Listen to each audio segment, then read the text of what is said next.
Gente, nós vamos, baseado no livro Introdução ao Antigo Testamento, de Werner Schmidt, vamos falar um pouquinho sobre certos traços comuns das sagas. Aspectos históricos ou políticos são apresentados como aspectos particulares e pessoais, porque a saga ela condensa o geral, transformando em algo individual. Como é que eu posso dizer? Integra o destino de povos inteiros em experiências de indivíduos, descreve situações anônimas e impessoais como encontros diretos. Tribos ou povos são apresentados como consanguíneos, corporificados nos seus ancestrais. As sagas dos patriarcas relatam sobre relações entre homem, mulher, pai, filho, entre irmãos, em forma de histórias de famílias. Desta forma, a miséria do povo no Egito se reflete no confronto entre o faraó e as parteiras, ou na relação entre mãe e filho e filha de faraó, quando o pequeno Moisés é abandonado por forças das contingências. Então a gente percebe que assim, eu não estou contando só a história da nação, eu estou falando como se fosse a história da nossa família. Então a ideia é dizer o seguinte: olha, o nosso ancestral, fulano de tal, fez isso, isso e isso. Não é só contando uma história impessoal, a gente está contando como se assim, olha, eu faço parte disso aqui. Meu pai, quando narrava as histórias da guerra que teve na guerra, rapaz, é complicado, né? Vem na mente, você falou, vem na mente, a gente ficava tempos e tempos, e assim passa a vida da gente, meu Deus. Rapaz. A memória da gente. O pessoal fala que a gente tem mais um dia para viver amanhã, né? A gente tem menos um, isso sim. Então, vamos lá, né?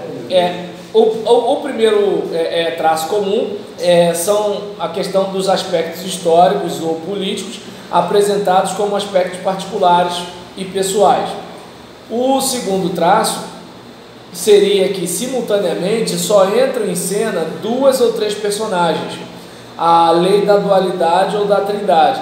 Quando aparece uma terceira figura ou uma outra, tem de retroceder para o segundo plano, como você vai observar em Gênesis 21, né, o relacionamento da mãe e da irmã, ou o relacionamento da mãe e da irmã de Moisés com a filha de Faraó em Êxodo 2. Assim, os episódios eles são breves e compreensíveis. A trama não consiste em um emaranhado de motivos e fios narrativos que ora correm lado a lado, ora se entrelaçam, confundem e se destacam no outro. A trama se desenvolve, isto sim, numa singela sucessão de episódios distintos até chegar ao seu objetivo. As situações elas se tornam mais compreensíveis ao se destacarem os protagonistas em relação às personagens secundárias e ao se omitirem aspectos secundários. 3. A saga ela tipifica. Assim, o faraó opressor não é Ramsés II ou qualquer outro soberano conhecido pelo nome, mas simplesmente o rei do Egito. Ou a salvadora de Moisés não é qualquer mulher da nobreza egípcia, mas a filha do faraó em pessoa. Pastor, mas só porque ela foi a filha do faraó, digamos assim, ela considera-se saga por isso, ela não pode, se ela fosse uma empregada, poderia ser também contado como saga essa história? Que o que tem a ver com a saga não é nem tanto ela, mas é a história de assim, como chegamos até aqui. Ela é uma personagem da história. Podia ser empregada até o... Como as parteiras. Por exemplo, as parteiras elas são incluídas na narrativa de Moisés. Né? Então você vê que assim, não há... classe baixa e classe alta. Isso, ou seja, tanto as parteiras quanto a filha de Faraó contribuíram para a preservação da vida de Moisés, que contribuiu para a origem da nação de Israel. Certo? E aí nisso, a gente, por exemplo, vai observar, né, que personagens secundárias distintas muitas vezes permanecem anônimos. Os atores costumam ser de tipo e origem diferenciados. Desta maneira, a dualidade se polariza, transformando-se em contraste. Abel e Caim, ou Jacó e Esaú, se contrapõem como pastor e caçador, representando deste modo dois estágios culturais diferentes, né? E aí, quarto elemento, né? O quarto traço comum, exatamente, a aparência física e o caráter de uma pessoa apenas são esboçados de forma extremamente sucinta ou nem sequer se mencionam, né? Então, assim, a gente está querendo contar como a coisa chegou até hoje. A gente não está querendo necessariamente contar especificamente aquela história. Aquela história, ela é uma explicação de por que a gente está aqui. E não como, por exemplo, uma novela que a gente assiste, que a história é a história por si mesma, né? A gente está vendo uma história com vários blocos e tudo, tal, que faz um intercâmbio. Não, o que a gente está vendo aqui é um seguinte, olha, o resultado final, por que a gente está aqui? Por que a gente existe?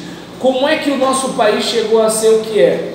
E aí, em vez de contar, né, algumas situações só políticas e sociais, conta de um jeito como assim: nós fazemos parte da história de um grande homem, de um grande herói, que se não fosse ele, uma coisa mais ou menos assim, né? E aí os outros personagens, né, vão sendo incorporados à trama.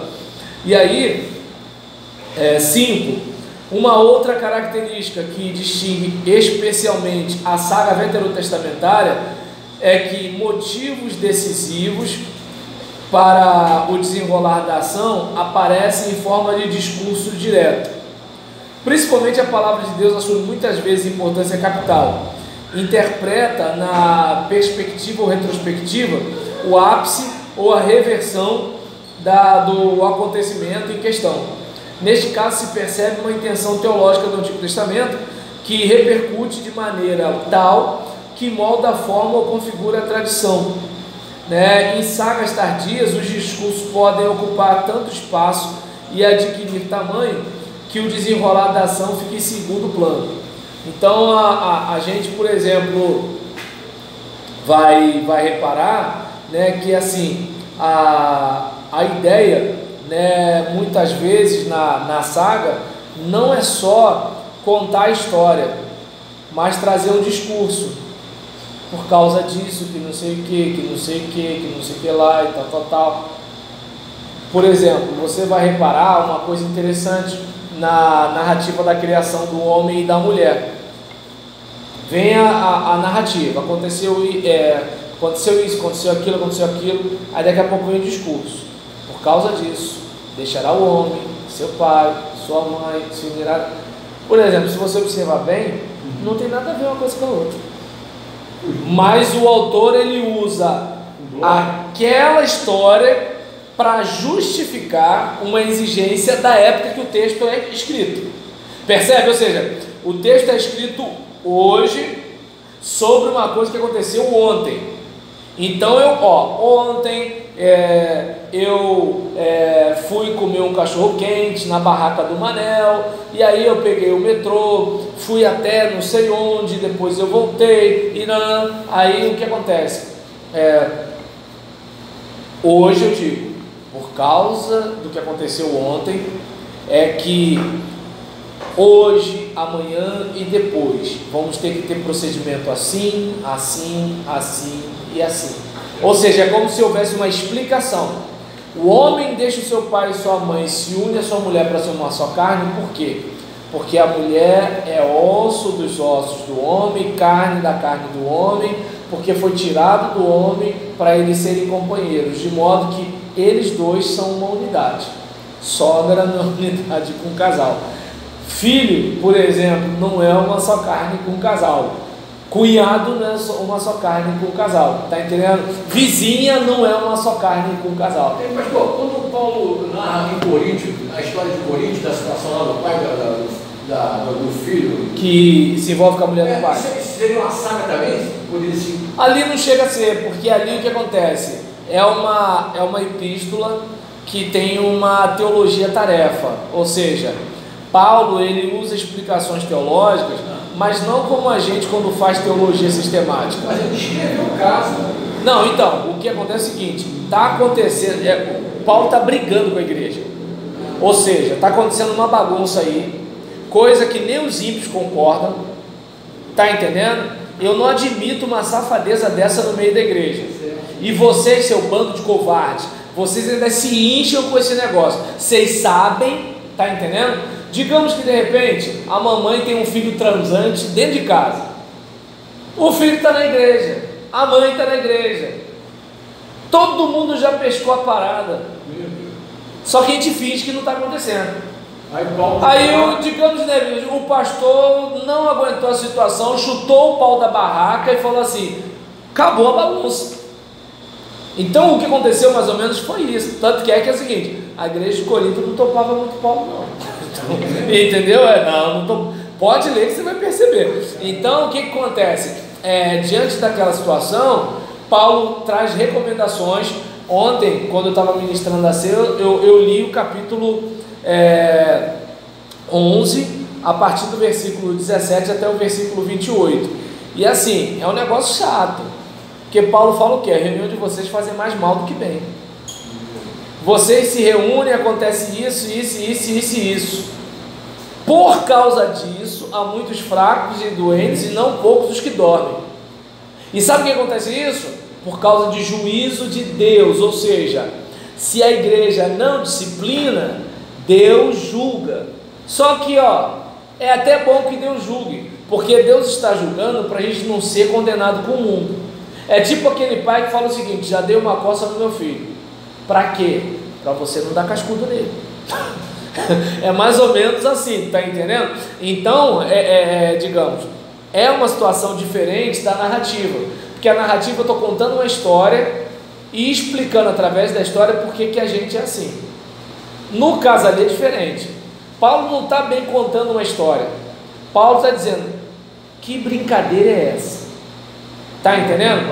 É como, digamos, que zona é essa? Aí eu vou lembrar, né, de alguns comentários no YouTube em relação ao que estava acontecendo no Senado no sábado, né? Até o cabaré do Donelzete tem mais ordem que isso daí.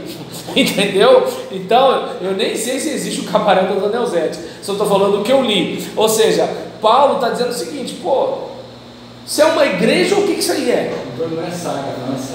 Deu para entender? Aí lembra daquilo que eu falei, né, sobre o pessoal que maltrata profeta e sobre o profeta contratado.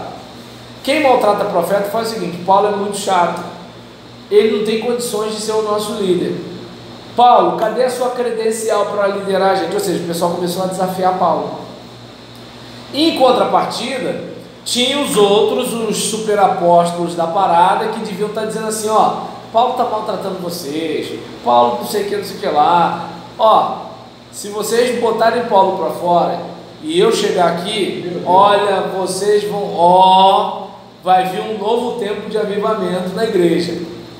Entende? Ou seja, porque o que acontece? Enquanto você está na igreja, tem um pessoal no satélite, e aí acontece, você está lá pastoreando sua igreja, quem garante que de repente não tem alguém querendo o teu lugar? Aí, Patrícia e Jefferson estão mordidos contigo, porque de repente você falou assim: Patrícia, já que você não é dizimista, não dá para você cantar que você é verdadeira adoradora, não. Mas porque de acordo com o Novo Testamento, o Antigo Testamento, Patrícia, tá bom, esquece o Antigo e o Novo Testamento. É certo a velhinha que ganha um salário mínimo ajudar a pagar água gelada que você bebe e você não ajudar? Esquece Antigo Testamento e Novo Testamento.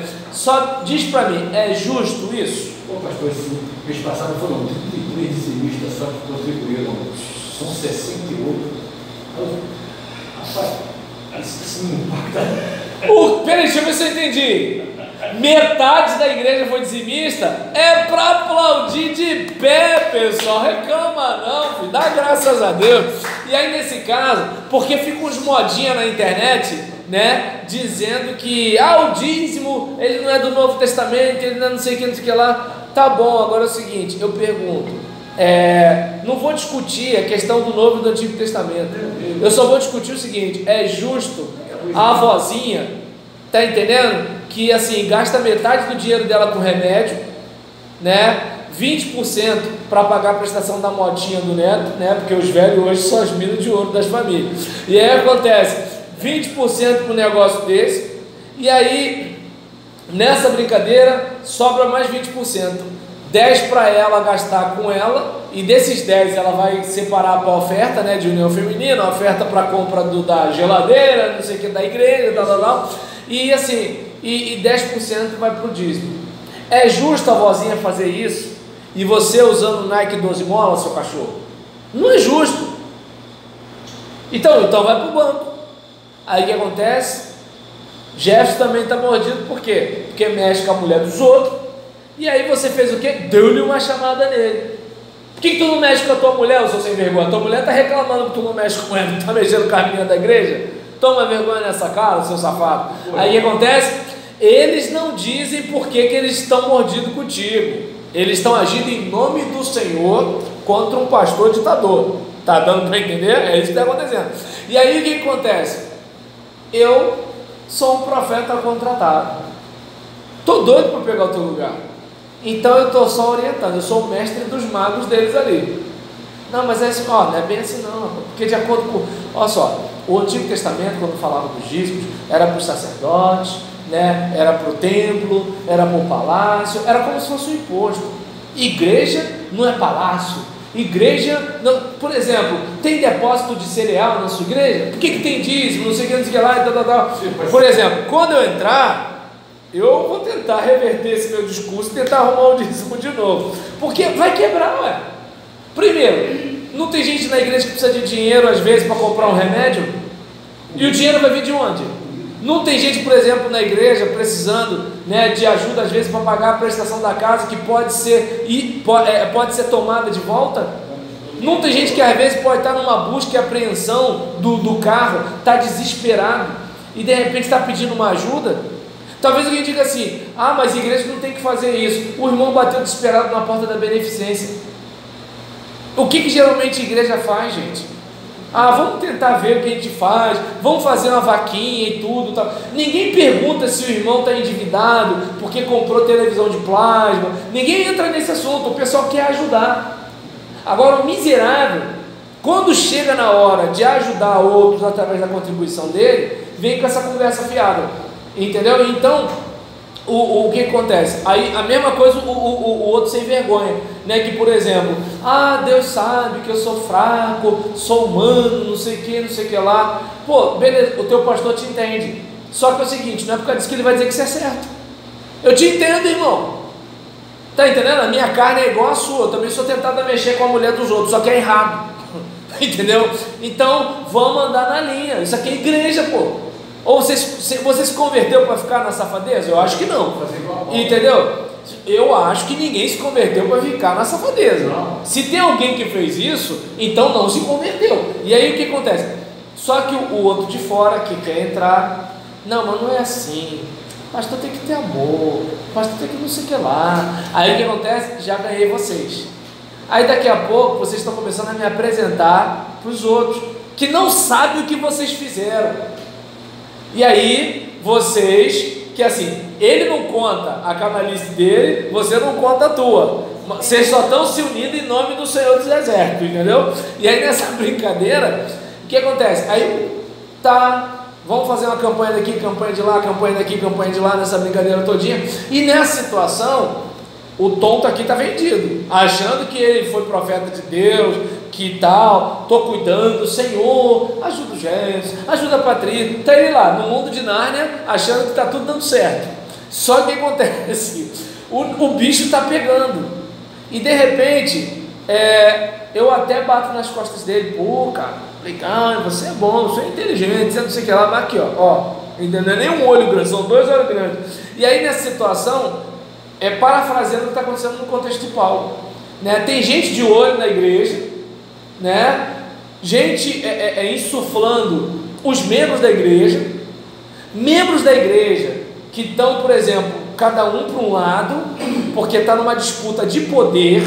Esse é o problema, né? Assim, A questão, eu sou de Paulo, eu sou de Apolo, não sei o que lá, eu tenho o dom disso, eu tenho o dom daquilo. Ou seja, eles não estavam querendo viver a simplicidade do Evangelho de Jesus. É igual hoje. Está entendendo? Só que hoje tem menos dom, né? Antigamente, mal ou bem, tinha mais dom lá naquele período. Aí nesse negócio, e aí, por exemplo, nessa situação, Paulo desce o cacete, e aí o povo fica revoltado, né? E assim, ele fala assim: eu não quero mais ver esse negócio aí não, hein? É mais ou menos assim que o negócio funciona. E aí, o caso da narrativa de Gênesis é uma outra situação. É como o seguinte: olha, as coisas acontecem do jeito que acontecem hoje, porque há milhares de anos atrás aconteceu isso. Papai, por que existe o arco-íris? Porque Deus fez uma aliança com Noé. Aí conta a história. Era mais ou menos assim, entendeu? Por que a gente não come o nervo da coxa? Poxa, eu queria comer, papai. Não pode, porque teve uma luta entre Jacó e o anjo. Parará. Entende? É mais o seguinte: a gente está explicando por que tem algumas normas. É diferente de Corinto. Corinto é o seguinte: olha, isso aqui é contra Deus, isso aqui não sei o que lá. E acabou que eu não cheguei a falar direito, que eu ia realmente falar que era o negócio da ceia, que eu falei ontem. Paulo pega pesado, e aí depois ele vem na correção: pois recebi do Senhor o que também lhes entreguei, né? E aí, na noite que o Senhor foi traído, não sei o que lá. E aí, por exemplo, ele está deixando claro que, olha, quem não leva isso a sério está buscando a própria condenação. Jesus, ele deixou claro: participar da ceia é participar em memória. Você está honrando a memória de Jesus? Se não está, tem tempo ainda. Se arrepende, examine-se a si mesmo. Você não está proibido de participar. Você só não pode participar com cara de pau. É só isso. Entendeu? Fez besteira. Pô, se você confessar agora, Deus te perdoa agora. Mas o ser humano é um bicho tão ruim que ou não participa da ceia ou participa com a cara de pau. Eu não consigo entender. Era só falar assim: Senhor, me perdoa. Porque se arrepender também é não depois cometer. Talvez seja por isso, né? Como se assim, eu sei que se eu pedir perdão, eu tenho que ter caráter para me esforçar. Como eu já sei que eu não vou me esforçar, então, quer saber? Não vou lá hoje não, porque hoje é ceia. Eu vou semana que vem. Tem isso também. Tem perdão e se arrepender. Isso, eu não tinha pensado nisso, né? E aí, voltando para a narrativa, deixa Corinto para lá, Fernando. Aí, voltando para a narrativa, o que acontece? Ih, Jesus, né? Em relação à questão da narrativa, da saga, né? A gente percebe que há essa distinção, né? Que é um motivo decisivo para o desenrolar da ação que vai aparecendo em forma de discurso direto. 6. A saga apresenta, em regra, um princípio e fim claros. Muitas vezes a introdução descreve a situação a partir da qual se desenvolve a ação, né? Então, por exemplo, Abraão estava assentado à entrada da tenda, no maior calor do dia, né? Ou então Moisés apacentava o rebanho de Jetro, seu sogro. E aí, assim, começa e ele depois vai desenvolvendo a narrativa e quando vai ver, vem o discurso, né? E aí, como a fala de Deus, o introito também pode servir para interpretar ou até corrigir a posteriori a história tradicionada, apresentando como resumo uma espécie de título. Aí, ou seja, visto que uma saga não pretende registrar fatos históricos singulares, mas algo típico, ela mantém, para a compreensão moderna, uma relação problemática com a história. Por isto, não podemos excluir certos traços lendários ou fantásticos da saga para atribuir-lhe, então, credibilidade histórica.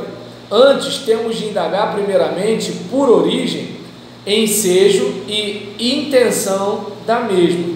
Então, por exemplo, a gente vai observar, né, que as narrativas, elas não são como hoje, em que a gente tem uma preocupação do tipo, mas isso aqui foi assim, desse jeito. É como, por exemplo, saíram os egípcios, os judeus saíram do Egito, foram depois de 400 ou de 430 anos. Então você vai ver que num texto bíblico está 400, no outro está 430. Aí vamos pensar, quando alguém fala assim, quanto você ganha? Você ganha 990 mil reais, 990 reais. Aí o que acontece? Se você ganha isso, geralmente se fala o quê? Eu ganho na faixa dos 1.000 ou na faixa dos 900. Aí você está mentindo porque você falou 1.000 ou falou 900? Não.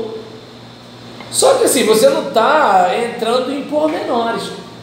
Puxa vida, digamos, eu falei para vocês agora há pouco, né, que eu chego no centro de Caxias e aí eu preciso pegar, né, mais ou menos uns 5 quilômetros para chegar a São João, e aí depois, né, eu ando mais uns 6 quilômetros para chegar aqui a Vigário Geral, por causa da enchente. Aí, só que quando eu saí do carro, eu não cheguei a contar pormenorizadamente a quilometragem. Aí, digamos, tá falando a verdade, tá mentindo? Aí é nessa hora que um opositor fala que você é mentiroso, percebe? Aí o que acontece? O problema desculpa, negócio de TV Câmara, TV Senado, tu acaba, né? Aí, por exemplo, eu chegando lá no carro, aí sim eu posso olhar, são 16 e alguma coisa, são 17, não sei o que, e aí, não gente, eu vou falar a verdade para vocês, foi tantos quilômetros. Então, observa bem, assim, o problema é que hoje, a ideia é de que assim, isso aqui é desse jeito, se tiver nesses pormenores. E aí às vezes você vai ver uma história fantástica, eu volto a bater na tecla da jumenta que fala. Por exemplo, é uma história fantástica? Só que eu creio, porque para mim a Bíblia é um livro de fé, porque o fato da jumenta falar ou não falar, não faria diferença para mim, pelo fato de que é o seguinte, o que aconteceu é que teve um profeta contratado chamado Balaão, que foi contratado para agradar um rei, prejudicar um outro grupo, ou seja, ia invocar um poder sobrenatural para prejudicar o povo de Deus, né? Porque um camarada queria usar a tal da oração contrária, né? Não sei se Balaque era um neopentecostal ou alguma coisa do tipo, né? Que acreditava nessas coisas. Nem todo neopentecostal acredita assim, mas alguns acreditam. E aí, por exemplo, olha, não, faz essa oração aqui para atacar o meu inimigo. E aí, nesse caso, por exemplo, a própria jumenta, ela é impedida por um anjo, né, dizendo o seguinte, eu estou parando aqui porque você ia se arrebentar todo se você pegasse esse caminho. Deus está deixando claro, se você pegar esse caminho vai dar ruim para você. E aí vem o temor dele. Então, eu não sei se dá para perceber o que acontece. Como é que eu posso dizer? Eu, como crente, creio que a jumenta falou. Só que, por exemplo, a jumenta falar ou não falar não altera a questão de algo que eu preciso aprender hoje. Entende como é que é o negócio? Ou seja, o pessoal tenta tirar a credibilidade da narrativa e falar, mas isso é absurdo. Tá, isso pode ser absurdo. Sim, é absurdo, é uma narrativa fantástica. Mas me diz um negócio, não seria absurdo também um profeta recorrer à divindade para prejudicar alguém? Não seria uma vergonha um religioso ser pago por alguém para manipular o sobrenatural para prejudicar alguém? Não é triste saber que nos dias de hoje existem líderes, não vou dizer espirituais, vou dizer religiosos, que se prestem a um negócio desse? Entende? Além de ter um grupo que contrata profeta, de ter profeta que se permite contratar. Então, ou seja, quando eu vejo a narrativa da jumenta de Balaão, eu vejo isso. Eu não fico preocupado se jumento fala ou se não fala. Aquela falou, dá licença, está dando para entender? E aí o que acontece? É importante a gente olhar para isso, porque a mente cientificista, historiográfica de hoje vai dizer que Ah, isso aí não é verdade. Desceu fogo do céu e conseguiu. Entende? Aí o que acontece? Isso aí não é verdade. Isso, né? Então, sabe, vamos fazer um negócio, ciência. Eu vou recorrer a você quando eu precisar de tomografia computadorizada. Eu vou recorrer a você quando eu precisar de uma tecnologia chamada macarrão para tapar o buraco do meu pneu. Eu vou recorrer a você quando eu precisar de lâmpada fluorescente ou lâmpada de LED. Agora, em relação à questão de como me tornar uma pessoa melhor, eu não vou recorrer a você. Por quê? Porque com todo o seu desenvolvimento, o ser humano está pior. Então, por favor, tá legal assim? Vamos fazer um negócio? Você fica na sua área, a religião fica na área dela, a religião não se mete na ciência, a ciência não se mete na religião, e vamos caminhar? Beleza, de boa, entendeu? E aí, em termos históricos, é especialmente importante a seguinte pergunta: pessoa e ação desde sempre já andam juntas? O protagonista, por exemplo, Moisés, está originalmente ou só secundariamente vinculado com o conteúdo da saga? É uma questão da gente pensar. A gente quer saber uma reportagem, uma pesquisa arqueológica sobre Moisés, ou a gente quer uma história de Deus, que é o personagem principal da história, que se manifesta na vida de um homem chamado Moisés, de um homem chamado Abraão e coisas do tipo? Eu lembro que o professor que usou esse livro nas minhas aulas de Antigo Testamento, professor Edson, meu Deus, não estou lembrando aqui do nome dele agora. Eu sei que ele era capelão da Polícia Militar, gente muito boa, né? Um homem muito brando, muito manso. E assim, eu lembro que os professores que eram pastores tinham uma preocupação maior de não deixar a gente na crise. Os que não eram pastores deixavam a gente na crise e ir embora com maior tranquilidade.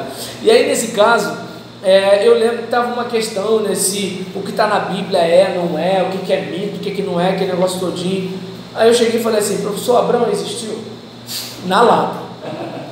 Aí ele chegou para mim e falou um negócio, cara, eu guardo até hoje. Imagina, 2001, a gente está em 2019, eu guardo até hoje.